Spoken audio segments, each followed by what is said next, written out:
ঘূর্ণিঝড়ের মহাবিপদ সংকেত আসলে সবাই যখন ঘরে ফিরে তখন নীল ছেড়ে বড় বড় জাহাজগুলো অনিশ্চিত সমুদ্রে পা বাড়ায়। সেই জাহাজে চলে যায় কোনো পরিবারের কাণ্ডারিও। সবকিছু তুচ্ছ করে জাহাজকে নিরাপদে নোঙর করতে চলে যেতে হয় মাঝ সমুদ্রে। বারবার পরিবারের কথা মনে হলেও কিছুই করার থাকে না। এভাবেই চোখ মুছে নিশ্চিত মৃত্যুকে আলিঙ্গন করে থাকে জাহাজের ক্যাপ্টেনরা।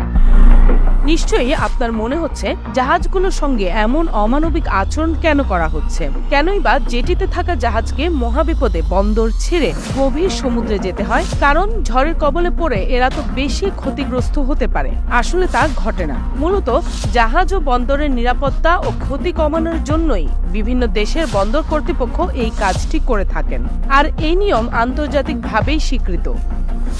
আবহাওয়া অফিস বিধ্বংসী ঘূর্ণিঝড়ের সংকেত দেখালেই বন্দরের জেটিতে থাকা বড় বড় জাহাজকে গভীর সাগরে পাঠিয়ে দেয়। অন্যদিকে